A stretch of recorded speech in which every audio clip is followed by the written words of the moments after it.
Let's also listen. I'll give my take after this. State and Senator representing Edo North, Oshiomhole, is in the news for disrupting the flight operations of Air Peace. On Tuesday, the senator was said to have arrived late for his 6:30 a.m. flight from Lagos to Abuja. According to Air Peace and eyewitnesses, Oshiomhole became unruly after being informed that boarding had closed and that the flight had departed on time. The senator was asked to rebook his flight and to pay the applicable fees, but refused. According to the airline, Oshiomhole physically assaulted staff, climbed the conveyor belt, and ordered his security team to block the entrance of the Zulu Terminal at the General Aviation Terminal of the Murtala Muhammed International Airport. Air Peace stated that his actions prevented other passengers from entering and caused significant disruption to airport operations. Oshiomhole, in his account, claimed that he arrived at the airport at about 6:05 a.m. and was denied boarding, despite having checked in online. He accused Air Peace of deliberately denying passengers who had booked online at lower rates in order to resell tickets at inflated prices to others on the spot. He claimed to have witnessed Air Peace staff selling tickets for the same flight at significantly higher prices, while other passengers were also being denied boarding. What they're actually doing at Air Peace is that because those who bought tickets online, these people paid 146,000 at the time they bought. Those who are buying today, emergency listing, they are paid as much as 250,000. So they frustrate those who paid online at the rate quoted by them, and give priority to those who have no previous reservation, who are ready to pay double the price. I go to the airport, I have my checking in, they deny me. Then when somebody now went, he says, it's Oshiomhole. Then the senior manager came out. I said, okay, let's see how I can sort you out. I said, no. I don't want personal favor. I want my right and the right of these Nigerians to be enforced. All right, we've seen this video. It's gone, the video of Oshiomhole on the conveyor belt appearing to disrupt the Air Peace operations. The video went viral, with many condemning the situation. But let me take Air Peace's rebuttal. They did release a statement after that press conference by Oshiomhole. Air Peace wrote, "Our attention has been drawn to the deliberate falsehood being peddled by Senator Oshiomhole against Air Peace. The senator lied blatantly when he accused Air Peace of extorting its passengers. We challenged Senator Oshiomhole to bring one evidence of a passenger that was extorted. None of our staff ever extorted any passenger. In fact, no ticket was sold after the closure of check-in on that flight. Everyone who flew bought their ticket prior to the flight closure. Again, our flight was never overbooked, as some of his videos alleged. In fact, the aircraft took off with over 30 empty seats. It would have been in our interest to carry Oshiomhole and those others who missed their flights for lateness on this flight instead of flying many empty seats. But we will never sacrifice our strict on-time performance for monetary gains. It's absolutely false that he was offered preferential treatment and that he was fighting for others. Senator Oshiomhole was not fighting for anyone. He came to the airport late and was told that he was late. He then began to foment trouble. He jumped on the baggage conveyor belt, preventing the check-in process of other flights. He also barricaded the entrance gate and prevented access to the terminal. While he was doing all these, he also deliberately instigated other passengers against the airline. We call on the Federal Airport Authority, FAN, to release the CCTV coverage, starting from the time Senator Oshiomhole entered the airport, for Nigerians to see. His accusation of extortion is very defamatory. His conduct was very violent, unbecoming, unfortunate, and above all, shameful." Vimbai, while I was reading the statement, I did see you, shaking your head. Your thoughts on the story? I have presented both sides. Yeah, this is a tricky story, yes, in my opinion.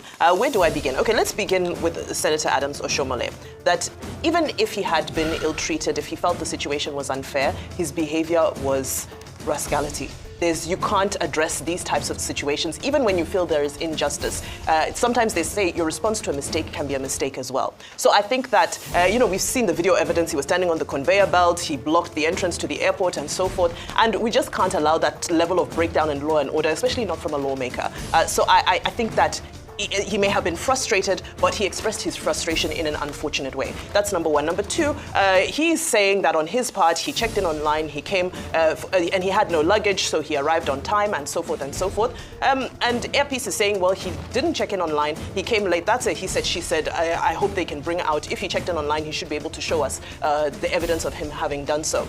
So that's from the airline's standpoint. If he was late, then he can't be boarded. However, the bigger issue at play here is the frustration that has built up in Nigerian aviation, domestic travel. This is a build-up of events. This isn't just a moment. You see videos every day, not necessarily pertaining to Airpeace or any airline, generally, almost on a daily basis. You see videos of people fighting at the airport, fighting with the officials, dragging collars.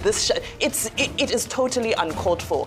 Minister Festus Keyamo has made great efforts to try and sanitize domestic travel, but I think there's still a lot of work to be done, and a lot of the work comes down to just the people sitting at the counters. It's not at that higher level. It's at that counter. How do we manage these situations? How do we manage the frustrations? Even when a passenger is wrong, the customer is always right. How do we manage them? We see videos where sometimes there's so much insensitivity, there's a lack of just consideration when some of these ground staff deal with their passengers. I'm not saying that's the case in this incident, but I'm saying that this is a reflection of the bigger systemic problem that we have in Nigerian aviation that needs to be addressed.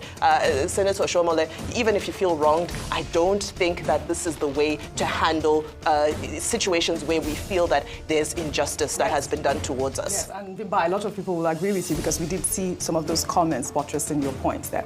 Okay, two principles apply here. Edward Coke, it was, who said in the 17th century, that Nemo Judas in Kosasua, let no man be a judge in his own case. So when there are two parties to a dispute, we cannot, it will be wrong to take one side against the other. Two, in the Union of Indian case and in the Akimwani case, it was also established that all the alteram patem, in other words, what it says, the principle of natural justice is that you must hear both sides. You have presented both sides of the issue. Yes. Comrade Oshiomhole, on one hand, saying, oh, he had booked a flight, he couldn't board the following day, he spent 1.5 million to stay in hotel with his entourage. He came the following day, very early, 30 minutes before time. He was told it was now 45 minutes before time and all of that. And then he could still not travel. And he said he was defending the interest of other people, extortionist allegations and all that. And then Airpeace, telling their own side of the story, because we must listen to both sides, said that he arrived late. And it is the truth, we know, that they closed the counter, whether it's 30 minutes before or 45 minutes, and you cannot use your position as an influential person to take over operations. Now, having stated broadly those two sides, we can now say it is not for them to take a decision. It is for us, as to use President Tinubu's expression, bystanders, yes, as busybodies, this not being a court of law, to say that the common sense that tells us is that one, Senator Oshiomhole, whatever his status, has no right to lock up the airport. That was a breach of national security. And I hope that the relevant authorities will look into this. Two, he is making other claims. Airpeace is saying that the NCAA, the FAAN, should provide, if they have, CCTV evidence of the time Senator Oshiomhole arrived and what transpired. In fact, I'm interested in that. We should be interested in that. Yes. To even know whether they have CCTV in this our airport. No, I reached out to FAN as well. Well, do they have CCTV? I think they do. Because they may claim they have, and they may not have. This is an opportunity for us to know the truth. Absolutely. Three, Airpeace is saying that Senator Oshiomhole arrived late. Yes. That part of it should also be investigated. There must be a relevant authority who can investigate that. Four, they are claiming that Senator Oshiomhole defamed Airpeace by saying that there was a case of extortion. If defamation is involved, Airpeace has every right to go to court. Finally, whatever is found, let us reiterate the point that Senator Oshiomhole is no longer Labour leader. So we know he has antecedents as a people's president, Labour president, but now he's a senator of the Federal Republic. He's an elder statesman. Whatever the provocation may have been, my personal opinion now, I do not think that the senator should have caused that drama. The least he could have done, he could have called the chairman of Airpeace to protest, to ask for recourse to, other considerations. He could even have called the chairman of FAN. He could have called the minister of aviation.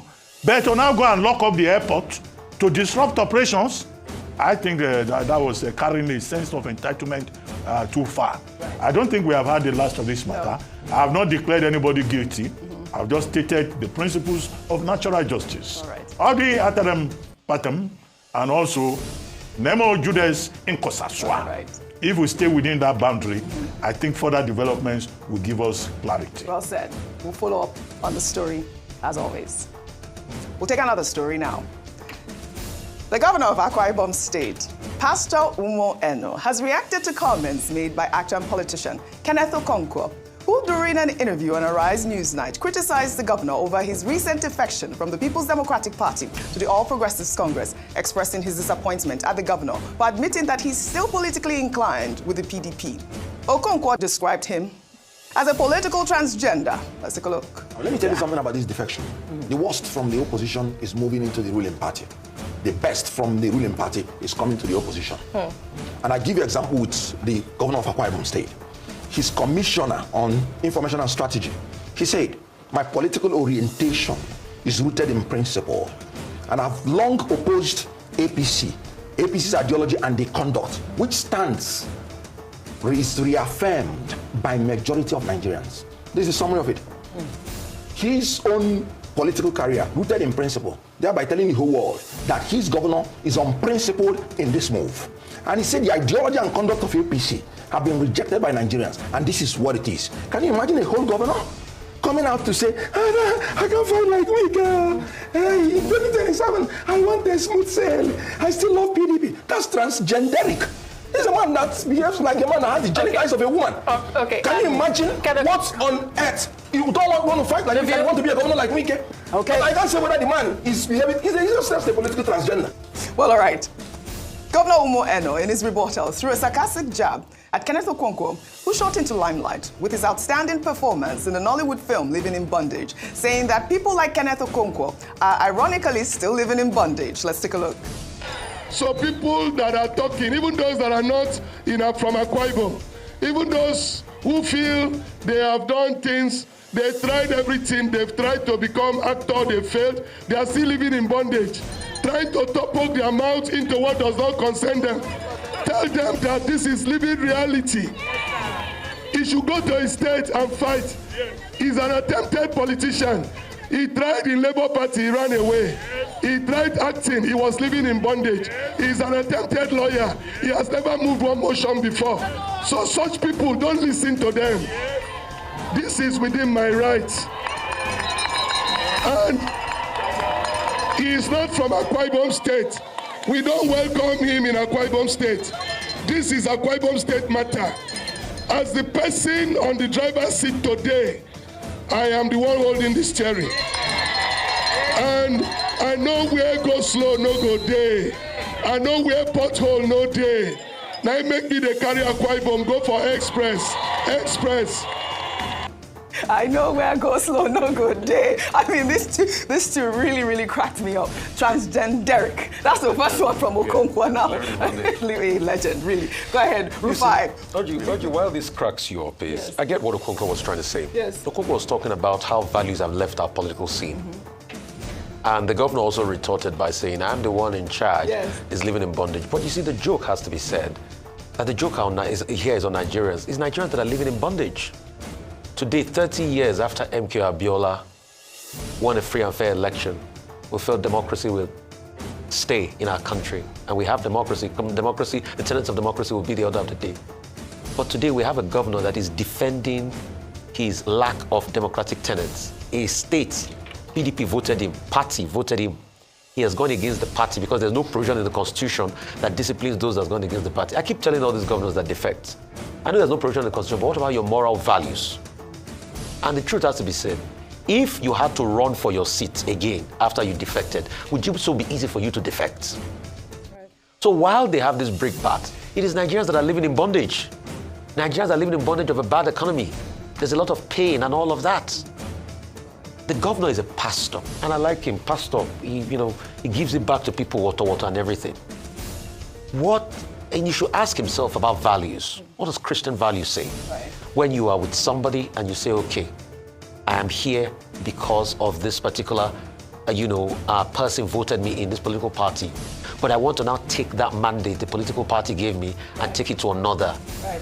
All right. And so it speaks volumes about value system, Right. while the joke is on Nigeria. So politicians can bicker all they want. You can say things also against Mr. Okonkwo. Mr. Okonkwo left the APC and he joined the Labour Party. So they can say, both of them have been moving from side to side. All right. But Nigerians are suffering, and that's what matters more to me than all of this transgenderic and living in bondage conversation. All right.